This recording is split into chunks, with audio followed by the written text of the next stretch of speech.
Hello, Igniters.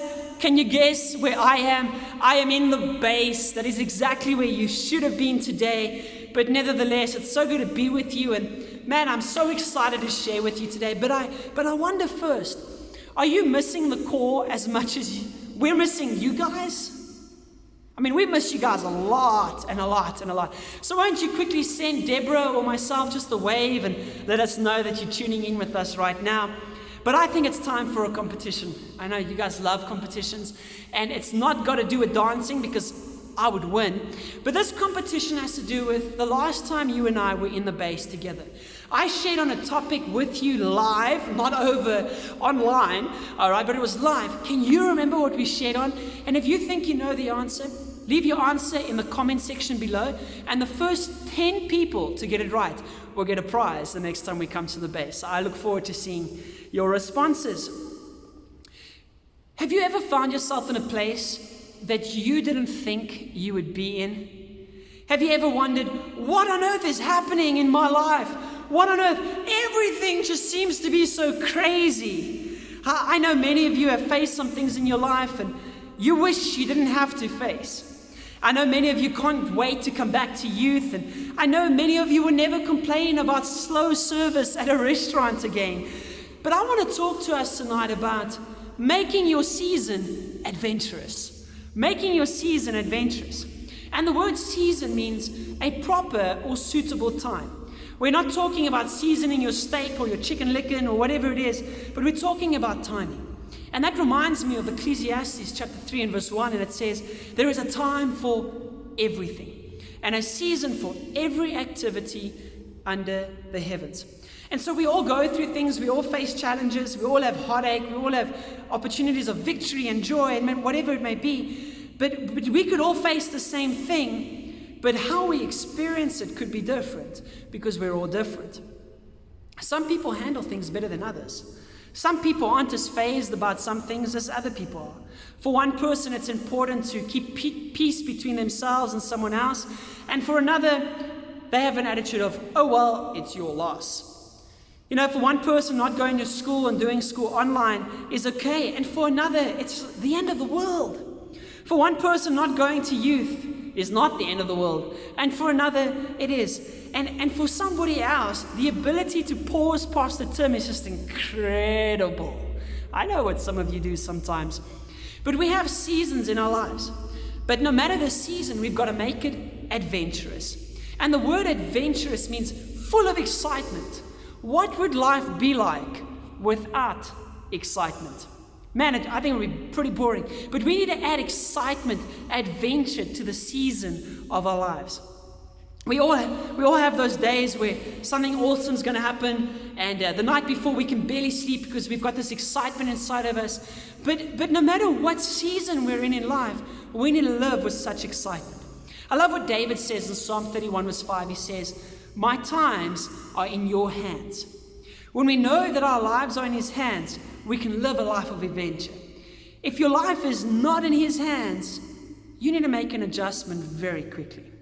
But your season right now could be one of uncertainty or grief and illness or worry or disappointment or whatever.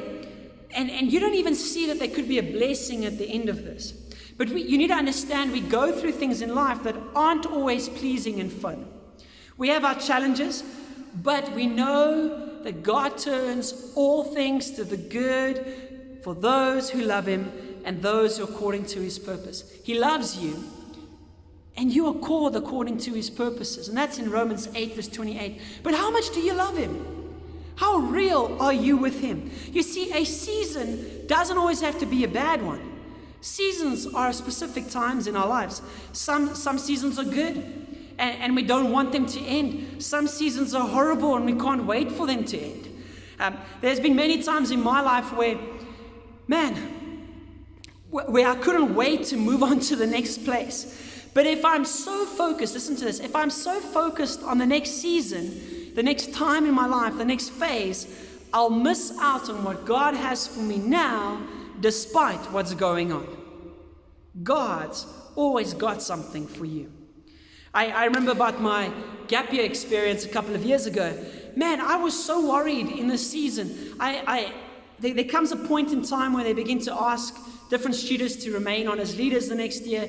And man, when this time had come upon us, I was like eager, I was excited, and I'm waiting.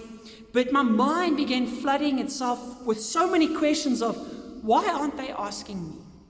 Why did they ask so-and-so? I mean, look at that person, and what's wrong with, but I'm better. And all these thoughts came my way, and man, with the help of a friend, I began to realize, hey, I'm missing out on something that God has for me now because I'm worried about the next thing. We always want to know what the next is, and then we miss the now. God has got something for you now. If I'm so worried about the next thing, I'll never enjoy the real thing. If I'm so worried about the next thing, I'm going to miss out and never enjoy the real thing. We need to learn from the season that we're in. Are you prepared to learn? Are you prepared to make it adventurous? And so how do we make our season adventurous? Well, here's a point. Be seasoned by God. The word seasoning means to make suitable or experienced. But we need to allow God to work in us. We're nothing without Him. Number 2, allow your season to be a lesson. Often we try and fight things. When we don't like it, it must go. But fighting the season is like wearing shorts in the winter. Instead, rather have an attitude of, how can I grow in this? Number 3, fully devote yourself to that season. Why do life without giving it everything? Man, Colossians 3:23 says, do it as unto the Lord. If we don't give it our all, why do it at all? Wow. If we don't give it our all, why do it at all? Don't be anxious about tomorrow, Matthew 6:34 says.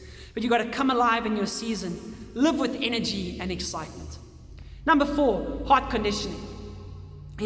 During seasons in our lives, if your attitude's not right, your heart's not right. And when your heart's not right, you're going to have to rewrite the test. How many tests are you rewriting because your attitude's not right? We might have to redo a season in our lives because our attitude was wrong and our heart was wrong. My dad always taught me the way I leave is the way I enter. And so if I leave a season of my life, like thank goodness, thank God riddance, it's like it's done or whatever it is, man, that's how I'm going to start the next season of my life. Number 5, faith-filled adventure. Is your faith bigger than your season? What you feed grows. If you're feeding faith, it will grow. If you keep on complaining, nothing will ever be good enough. You've got to add some faith. Yes, you. Number 6, the season has a reason. There is a reason for the season. What great thing could God do through you and in you when you're willing to see what God can do? God knows what He's doing. He knows the plans He has for you. Nothing catches God by surprise. God never says, oops. God doesn't stand there and go, what happened? He knows everything. Number 7, the adventure of blessing someone. Often we face things and we think, why me? I remember asking my dad that once, why did I have to experience this? And his response to me was, sure, you never know what God is up to. He could use you to help others when you overcome this. Whose life can you impact because of the season you're in? It's not always about us. And so I'm reminded of the story of Paul. I mean, man, this guy had a lot of his stories. He had a lot of adventures. He had a lot of seasons in his life. But just looking at Acts 25 and about 30. Yeah, Paul went through so much. He was facing opposition. He was in prison more than once. He was worried he wouldn't be treated fairly. And every time it seemed to be getting easier, it got worse. And in Acts chapter 27, Paul is in a bad season. Okay? Some would say he's in a mistake, but we know that God turns mistakes into miracles. And so he's on the ship. He's taken as a prisoner. And they encounter a storm. And it got real bad. Quickly shake yourself and say, it got bad. It got so scary. And a long story short, an angel comes to him, warns him that they're going to have a shipwreck. Paul tries to warn the crew. They won't listen at first. And eventually, God even says this. He says, not one of you will lose a single hair on his head. And so they have assurance in the middle of the storm. But then they have a shipwreck and they land on this island called Malta. Now, Malta in this case refers to a season of your life that you don't want to be in. They don't want to be on Malta. They're not planning, hey, let's have a shipwreck today. But it happened. And so they land on this island, and the islanders welcome them. They actually make them a bonfire. And Paul says, hey, let me help you. And so he goes and he grabs wood, and as he grabs wood for the bonfire, he gets bitten by a snake. Now there's a snake on his hand, and the people are expecting him to fall over and to die, but he shakes it off. God did something. And so God uses this, and then the chief's father is sick. God used Paul to pray for the chief's father, and God heals the man. And the moment he's healed, many, many other sick people came, and they all got healed. Listen to this. God can take a season that seems cold and wet, and he can light a fire in it. God can take a season that seems cold and wet, and he can light a fire in it. Paul is ready for an adventure. Are you? Every season can be an adventure of a lifetime. Don't waste time. Do what matters. We know that Jesus says in John 16:33, take heart. I have overcome this world. Live with great expectation and excitement. God is faithful. Make the best out of it and do your best in it. We love you, and there is nothing you can do about it. God bless.